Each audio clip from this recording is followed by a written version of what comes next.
Today, I'm gonna show you how to make the most of your simulator for aerobatic and 3D flying. Let's get started. Flight simulators can be an extremely useful tool for learning and practicing new maneuvers, but sometimes people get caught up on some details, they get frustrated and they give up on the simulator. Today, we're gonna change that by looking at the most common questions and concerns that people usually have. Which simulators should I use? I have tried several simulators over the years, from Aeroflight Pro, Phoenix RC, to the current Real Flight. Nowadays, I recommend Real Flight for its strong community and because it's the only mainstream RC simulator that is readily available. But if you have Aerofly or Phoenix, you can definitely stick with those. Which version of Real Flight? Any version of Real Flight 8 and up is good. From version 8 to the current version, which is Evolution, the upgrades have been mainly focused on improving user interface and adding numerous airfields and aircraft models. But the physics engine is pretty much the same. If you have version 8 or greater and your focus is aerobatics and 3D flying, I don't think it's worth the upgrade.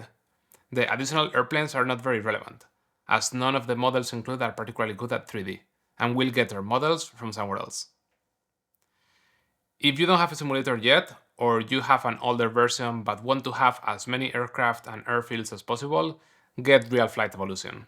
A very common concern that some people have is how realistic the simulator actually is. While the physics engine is pretty good, it's definitely not perfect, in particular when you're looking at 3D flying. Generally, the airplane behaves realistically in normal and high alpha flight maneuvers. The weak point of the physics engine are the more dynamic maneuvers. Traditional aerobatics like knife edge, slow rolls, point rolls, and snap rolls feel pretty authentic.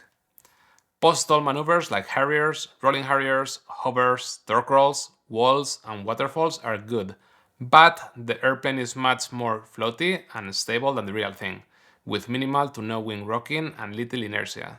On the contrary, maneuvers like deep snaps into a hover tend to be extremely easy, because of the minimal rotational inertia in the simulator. This makes it very easy to get the airplane to stop in the desired position, which is not the case in real life.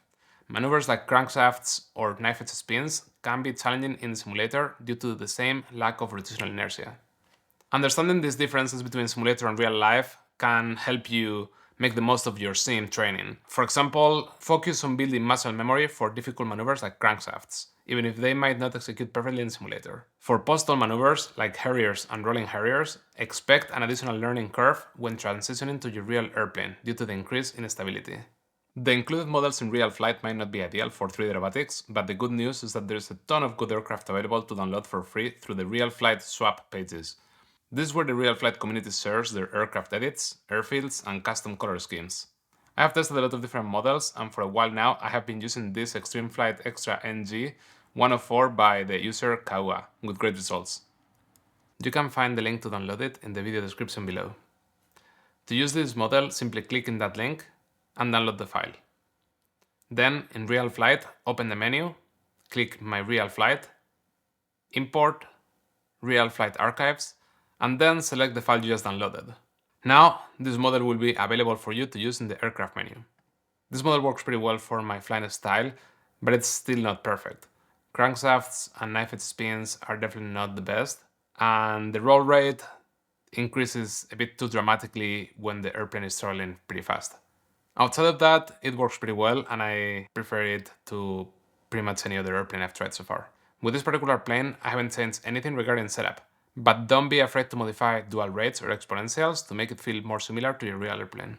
If you have any other airplanes for real flight that you particularly like, let us know in the comments. Make sure you set the difficulty to realistic. This will provide a more authentic flying experience. Additionally, the simulator offers a particularly useful feature for learning new maneuvers: the ability to reduce the physics speed.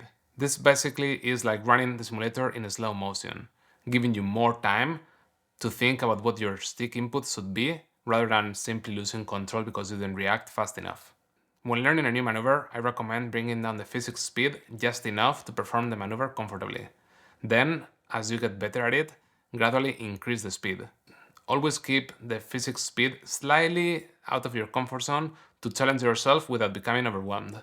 Once you're able to perform the maneuver at 100% speed, you should be able to make it happen with your real airplane with a bit of practice. One final tip is to practice in short, frequent sessions rather than long, occasional sessions. This helps your brain absorb new information and build muscle memory more effectively, getting you closer to those sweet rifle rolls much faster.